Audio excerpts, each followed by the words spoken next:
मुझे खास खुशी है इस बात की, और जैसे उन्होंने कहा, मैंने उनसे यही बात की, सच बोला इन्होंने, मैंने यही बात की कि आपने इनसे चुनाव का संचालन मैंने सीखा।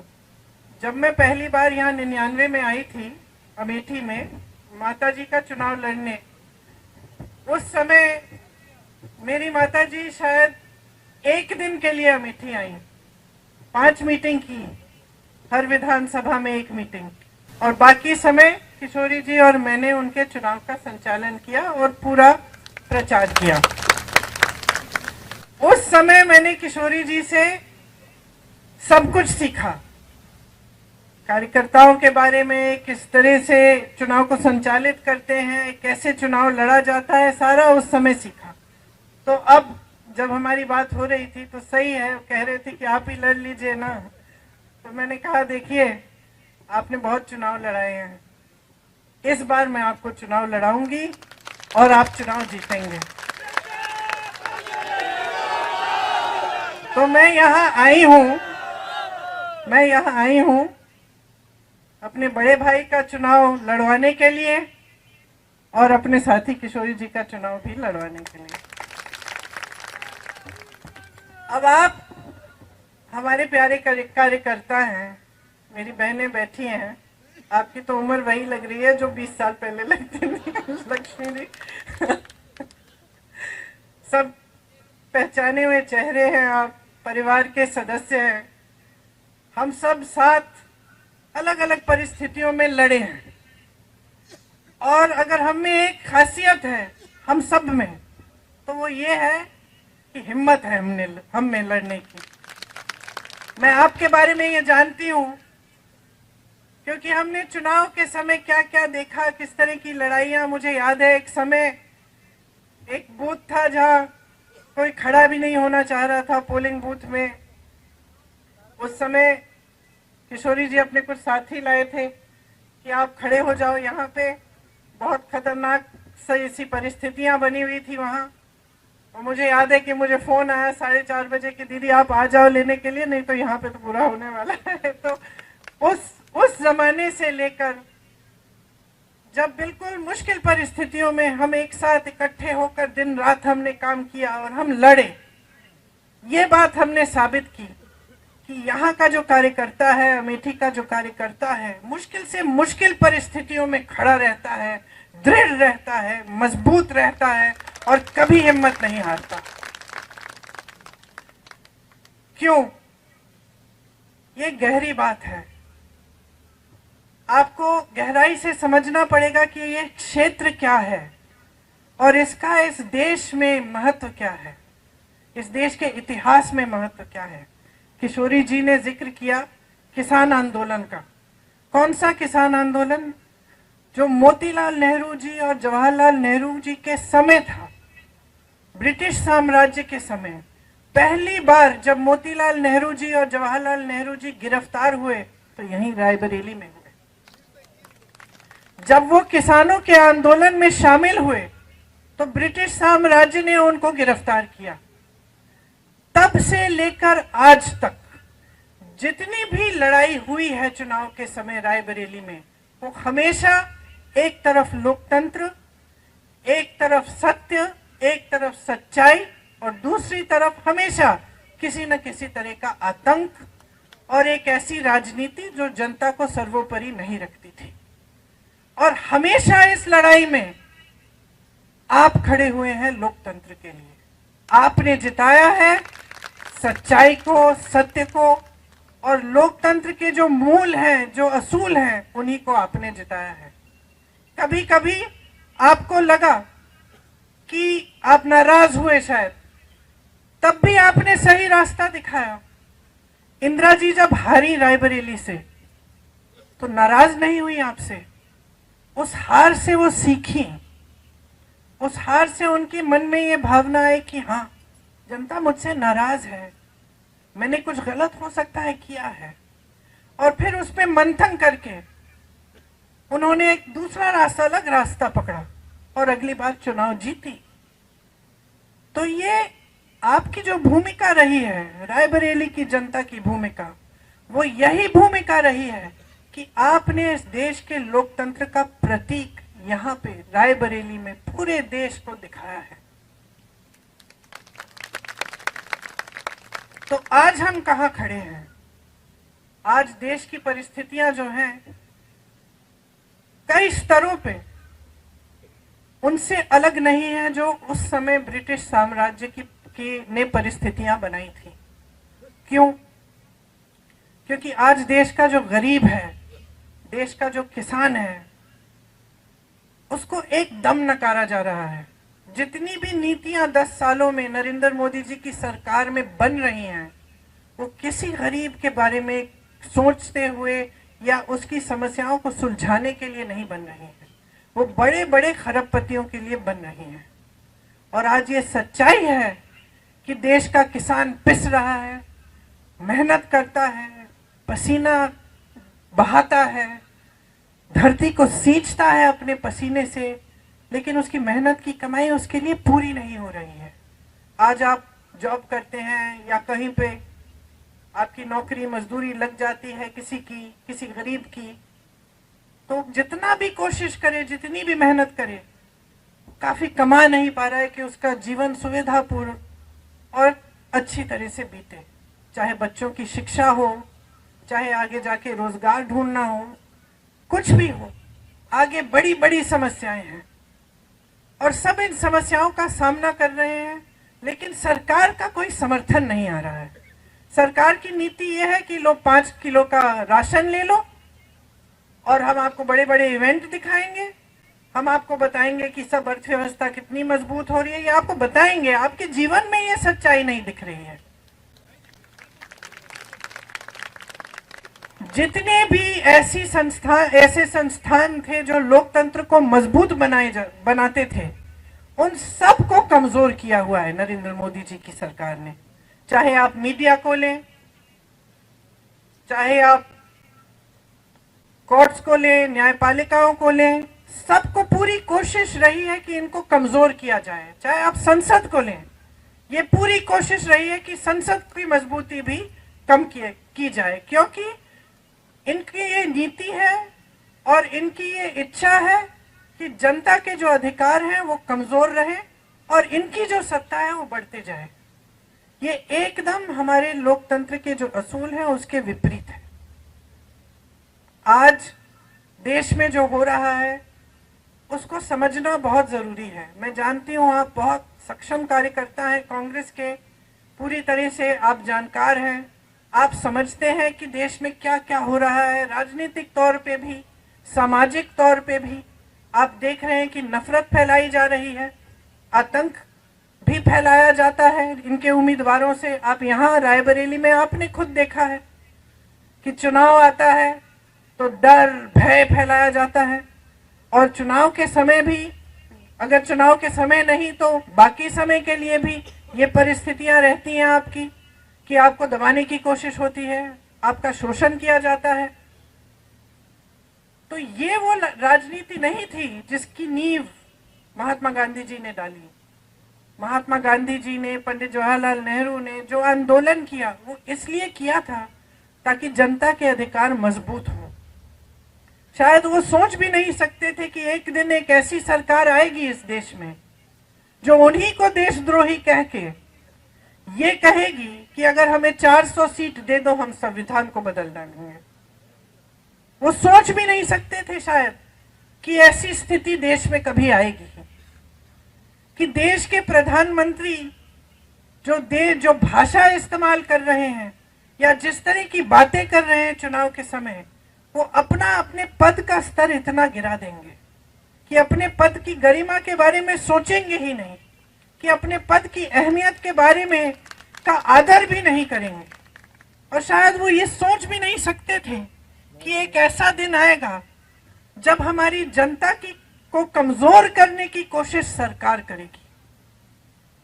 हमारे देश की, हमारे धर्म की परंपरा रही है, किसी भी गुरु की सीख आप देख लीजिए, पूरे हिंदू धर्म में, कल्याण सिंह जी, सिख धर्म में भी, सब धर्मों में जो भी परंपरा रही है जो भी हमें सिखाया गया है वह यही सिखाया गया है कि सेवा का धर्म होना चाहिए, सत्य के पथ पे चलना चाहिए, और देश में जनता जो है, जो गरीब है, जो किसान है, जिसके पास कम है, जो कमजोर है, वही सर्वोपरि होना चाहिए। यही हमारी राजनीति का हमेशा आधार रहा है। आप यहाँ सोनिया जी के संसदीय क्षेत्र के कार्यकर्ता हैं, आप जानते हैं कि हमने हमेशा किन असूलों को आगे रखा है, किस तरह से हमने काम करने की कोशिश की है। हमने विकास को सर्वोपरि रखा यहाँ।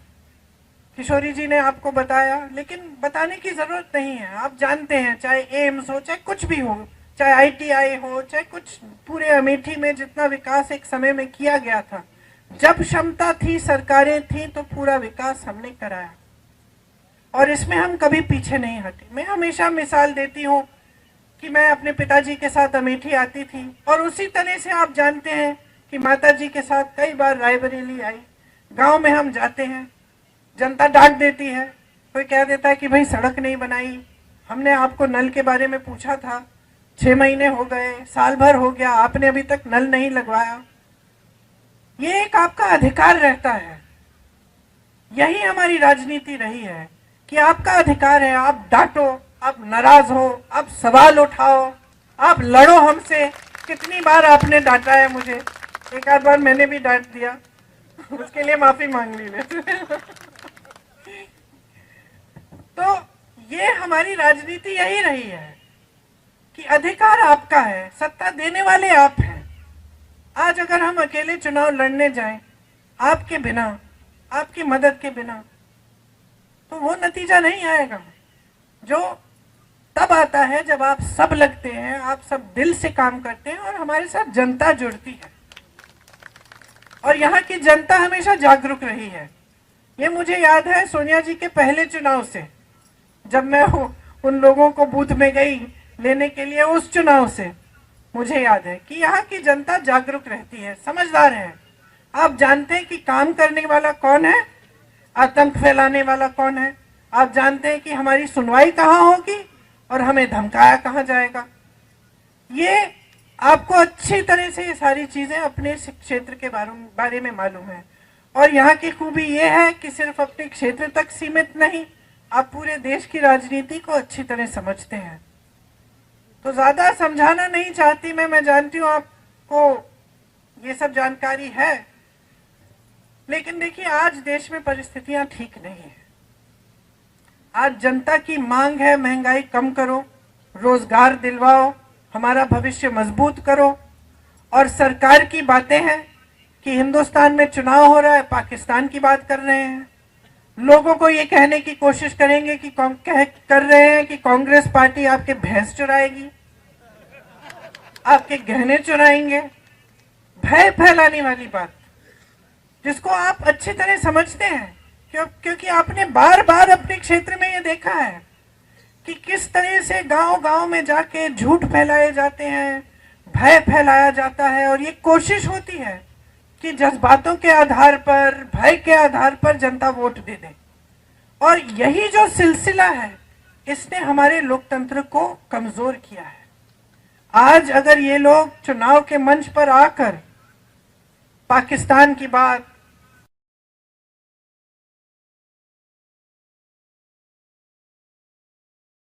पर आंच आने वाली है या आपको घबराने की जरूरत है, तो आप समझते हैं कि ये इसलिए कर रहे हैं क्योंकि इससे आपके जज्बात उभरेंगे और इनको वोट मिलेंगे। और एक बार इनको वोट मिल जाता है, इनको सत्ता मिल जाती है, तो आपने खुद अनुभव किया है कि 10 सालों में आपके लिए क्या नहीं किया है, क्या किया है इन्होंने। जो जो प्रोजेक्ट ये दिखा रहे हैं अपने इश्तिहारों में, ज्यादातर वो प्रोजेक्ट कांग्रेस के जमाने में पास हुए, तब शुरू हुए, अब जाके बन रहे हैं। परिवारवाद की बात करते हैं, जितने भी लोग ये कहते थे कि परिवारवाद परिवारवाद, अब इनकी पार्टी में देखिए तमाम बेटे बेटियां, चाची चाचियां सब इनकी पार्टी में इकट्ठे हो रहे हैं। फिर परिवारवाद की बात कहां गई? भ्रष्टाचार की बात करते हैं, सबसे बड़ा भ्रष्टाचार का तो स्कीम इन्होंने निकाला है, इलेक्टोरल बॉन्ड का स्कीम। इन्होंने तो इसको एक स्कीम बना दी। स्कीम बना दी कि जो भी चंदा देगा भाजपा को उसका नाम गुप्त रहेगा। जब नाम बाहर आए तो इनकी बदौलत बाहर नहीं आए। बाहर आए इसलिए क्योंकि सुप्रीम कोर्ट में केस लगा और न्यायाधीशों ने बोला कि बाहर निकालो लिस्ट, अब सूची देखिए। और ये सब बातें आपको समझानी चाहिए लोगों को, किस किस से चंदा लिया है। जिसने गुजरात में वो पुल बनाया, जो पुल गिर गया, जिसमें सैकड़ों लोगों की जिंदगी गई, उस पुल बनाने वाली कंपनी से चंदा लिया। वैक्सीन बनाने वाली कंपनी से 52 करोड़ रुपए चंदा लिया। जिसको धमकाया था, जिसपे छापे लगाए थे, उनसे चंदा लिया, छापे बंद। जिसपे केस लगाए थे, चंदा लिया, केस बंद या ठंडे बस्ते में। और इसका नतीजा क्या हुआ कि भाजपा दुनिया की सबसे अमीर पार्टी बन गई। दुनिया की सबसे अमीर पार्टी। वो आपकी भावनाएं कैसे समझ पाएंगे? आपने हमेशा जो काम किया है एक भी पैसा लेने के बिना किया है। आपको वेतन नहीं मिलता, आप कांग्रेस के कार्यकर्ता हो, आप जन सेवा करते हो, सेवा की भावना से करते हो। उन्होंने दुनिया भर का चंदा इकट्ठा करके अपनी पार्टी को दुनिया की सबसे अमीर पार्टी बना दी। और वो कहते हैं कि कांग्रेस पार्टी भ्रष्ट है। कांग्रेस के खाते बंद कर देते हैं चुनाव के समय, 2-2 सीएम को जेल में डाल देते हैं चुनाव के समय। ये सब क्यों कर रहे हैं? सिर्फ सत्ता में रहने के लिए। इनकी बड़े बड़े खरबपतियों के साथ सांठगांठ है। 16 लाख करोड़ रुपए उनको माफ किए हैं। जो हमारा किसान 10,000 रुपए के लिए, 50,000 रुपए के लिए आत्महत्या कर रहा है क्योंकि वो कर्ज चुका नहीं पा रहा है, अपनी बेटी की शादी करा नहीं पा रहा है, उसके लिए एक पैसा माफ नहीं। आज ये है परिस्थिति और सच्चाई इस सरकार की। आप टीवी चलाएंगे तो आपको ये सच्चाई नहीं दिखेगी। आप टीवी चलाएंगे तो आपको सब सुनहरा दिखेगा। आपको दिखेगा कि देश आगे बढ़ रहा है, G20 हो रहा है, राष्ट्रपति और प्रधानमंत्री अलग अलग दुनिया के अलग अलग देशों की प्रशंसा कर रहे हैं। आपको बताया जाता है कि मोदी जी इतने बड़े नेता बन गए हैं कि वो चुटकी भर में युद्ध रोक सकते हैं पूरी दुनिया में। बहुत बढ़िया, रोकिए, फिर युद्ध रोकिए, लेकिन उसके साथ साथ एक आध रोजगार भी तो दिलवा दीजिए देश में। इतनी सत्ता है, इतने बड़े नेता हो, 10 साल से तुम्हारी सरकार है, जो किया है उसके बारे में तो बताइए जनता को। लेकिन जनता का इस कदर निरादर हो रहा है आज हमारे देश में कि नेता समझ गए हैं कि उनको जनता को कोई के प्रति कोई जवाबदेही नहीं है, उनकी जवाब देने की जरूरत ही नहीं है। एक बात मेरे मन में बैठ गई जब मैं यहाँ 22 में चुनाव के लिए काम कर रही थी। बघेल जी आए थे और मैंने कहा था उनके लिए हमने आयोजित किया था एक प्रोग्राम जिसमें वो बिजनेस के लोगों से वो उनकी बातचीत हो रही थी। तो उसके बाद जब बघेल जी आए और मैंने पूछा कि भाई कि कैसा रहा प्रोग्राम, तो बताने लग गए कि दीदी यहाँ एक बड़ी अजीब परिस्थिति है। मैंने कहा क्या? कहते सवाल नहीं पूछते, ज्यादा थोड़े डरे हुए हैं लोग। तो मैंने कहा आपको क्या लगता है क्यों? तो कहते हैं दबाव रहता होगा, सरकार का दबाव रहता होगा। फिर उन्होंने एक बात कही, कहा कि दीदी हमारे छत्तीसगढ़ में तो एकदम अलग है। तो मैंने कहा क्यों? कहते देखिए हमारा जब ध्यान काम पे रहता है ना तो जनता हमको कुछ भी पूछ सकती है। हमें मालूम है कि हमें काम के आधार पर वोट लेना है, तो हमारी जवाबदेही जनता के प्रति रहती है। यहाँ पे क्या परिस्थिति है, उत्तर प्रदेश की बात कर रहे थे कि वोट लेने के समय नेता जानता है कि धर्म की बात करेगा उसको वोट मिल जाएगा। तो एक तरह से उसने अपनी जवाबदेही खत्म कर दी है, क्योंकि अब वो जान गया है कि चुनाव के समय मैं जज्बातों की बात कर दूंगा, मैं धर्म की बात उठा दूंगा, वोट तो मुझे मिलने ही मिलने हैं, तो फिर मैं काम क्यों करूं? तो ये भावना जब किसी ऐसे व्यक्ति के दिल में आ जाती है जिसके पास इतनी सारी सत्ता है कि भाई मुझे काम करने की जरूरत ही नहीं है, बगैर काम किए धर्म की बात करके या बड़े बड़े सपने दिखा के या बड़े बड़े झूठे वादे करके ही मुझे वोट मिल जाएंगे, तो वो काम करना बंद कर देता है जो सही काम है। और उसका ध्यान कहाँ जाता है? अपनी सत्ता के प्रति, किस तरह से अपनी पार्टी के लिए धन इकट्ठा किया जाए, किस तरह अपने खरबपति मित्रों को मजबूत बनाया जाए। और साठ गांठ की बारे में मैंने क्यों बात की? क्योंकि आज देश की पूरी मीडिया बड़े बड़े खरबपतियों की है। जो पैसे, जो धन भाजपा ने इकट्ठे किए हैं, किसके पैसे हैं? कहां से आया है वो धन? जो 16 लाख करोड़ रुपए माफ किए गए हैं इन खरबपतियों को, वो किसका धन है? देश का धन है। मोदी जी का धन नहीं है, वो देश का धन है, वो आपकी संपत्ति है। तो ये सारी बातें आज हमें समझनी पड़ेंगी, क्योंकि अगर हम इन बातों को ठीक से नहीं समझेंगे तो हम बाकी लोगों को कैसे समझाएंगे कि कितनी भीषण परिस्थितियां हैं आज देश में, और हमारा पूरा जो लोकतंत्र है वो खतरे में है। हम बार बार बोलते हैं मंच पे, लोकतंत्र खतरे में है, लोकतंत्र खतरे में है। इसका मतलब क्या है? जो गांव में रहता है, जो किसान है, जो गरीब है, उससे क्या मतलब है इस लोकतंत्र का? ये समझाना जरूरी है कि इस लोकतंत्र ने अधिकार दिया है आपको, वोट का अधिकार, जो सबसे बड़ा औजार है जिससे आप अपने जीवन में बदलाव ला सकते हैं या फिर आप अपने भविष्य को अंधकार में भी ढकेल सकते हैं। ये समझाना जरूरी है। ये समझाना जरूरी है कि अगर संविधान बदलेगा, इसका मतलब क्या है? क्या आपका वोट कल को आपको नहीं मिलेगा? क्या आरक्षण कम हो जाएंगे? क्या जो आपके अधिकार हैं, जैसे कांग्रेस ने आपको भोजन का अधिकार दिया, जनता को शिक्षा का अधिकार दिया, इनका क्या होगा अगर संविधान बदलेगा? ये सब बातें समझानी बहुत जरूरी है। बाकी शायद 329 घंटे हैं अभी से लेकर चुनाव तक। 2-4 घंटे हर रोज सोने के लिए रख लीजिए, बाकी सब मेरे हैं। दौड़ाऊंगी, काम कराऊंगी, डांटूंगी, कंधे से कंधा लगाकर आपके साथ लड़ूंगी। और अगर एक सेना है इस पूरे देश में जो लड़ना जानती है तो ये सेना है।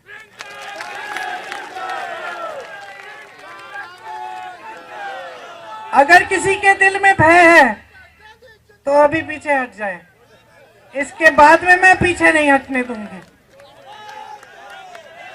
हमें लड़ना है, एक साथ लड़ना है, और दोनों अमेठी और रायबरेली में चुनाव जिताना है। ये राहुल भैया का चुनाव है, ये राहुल भैया का चुनाव है। हम सब के लिए एक निजी बात है, हमारे सम्मान की बात है, लेकिन इससे बहुत बड़ा चुनाव भी है। आज जो रायबरेली और अमेठी से संदेश जाएगा वो इस देश के लोकतंत्र को बचाने का संदेश जाएगा। ये वो किला है जो भाजपा गिरा नहीं पाई पिछले चुनाव में। ये वो किला है जिसकी रक्षा आपने की। यहां से हमेशा इस देश को सही संदेश ही जाता है। जब ये संदेश हमारे पक्ष में नहीं गया, मैंने बात की इसके बारे में, इंदिरा जी के बारे में, तब भी आप जागरूक थे, आज भी आप जागरूक हैं। यहां से जो आप संदेश पूरे देश में भेजेंगे उसकी चर्चा पूरी दुनिया में होगी।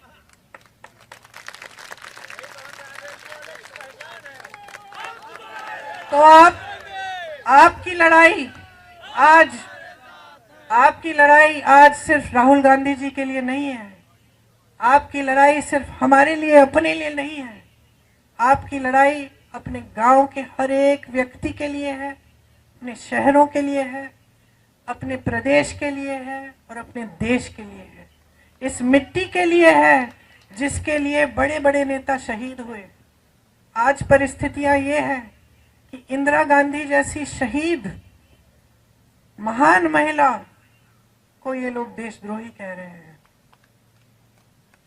यहां आपके साथ कंधे से कंधा लड़ा के लड़ी, हमेशा सही पथ पर, सत्य के पथ पर चली। महान संघर्ष हुए उनके जीवन में, आपने साथ दिया। जब आपको टोकना था आपने टोक भी दिया, साथ नहीं छोड़ा। ना उन्होंने आपका साथ छोड़ा, ना आपने उनका साथ छोड़ा। मैं तो नहीं छोड़ने वाली साहब।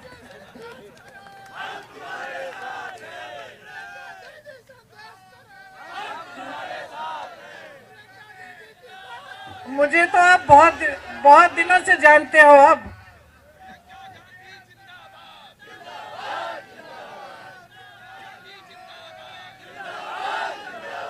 ये वो मिट्टी है, ये वो मिट्टी है इस देश की जिसमें मेरा परिवार का खून मिला हुआ है, जिसके लिए हम आज लड़ रहे हैं, जिसके लिए आपके पूर्वजों ने जान दी है, आपके पूर्वजों ने पसीना और खून बहाया है। ये वो मिट्टी है, ये इस देश की सबसे पवित्र मिट्टी है हमारे लिए।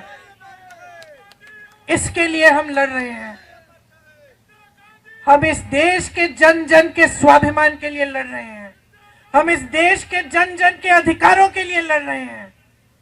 हम लड़ रहे हैं उस सब चीजों के लिए जिसके लिए हमारे पूर्वज लड़े थे। आज ये देश की परिस्थिति है, ये आपको गहराई से समझना पड़ेगा। और ये जो लड़ाई जो है आपको एकदम सीना तान के मजबूती से लड़नी पड़ेगी। तैयार हो?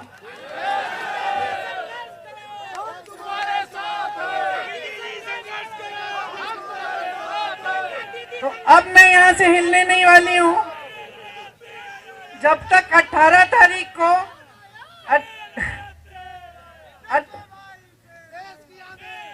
मैं शेरनी हूं, शेरनी।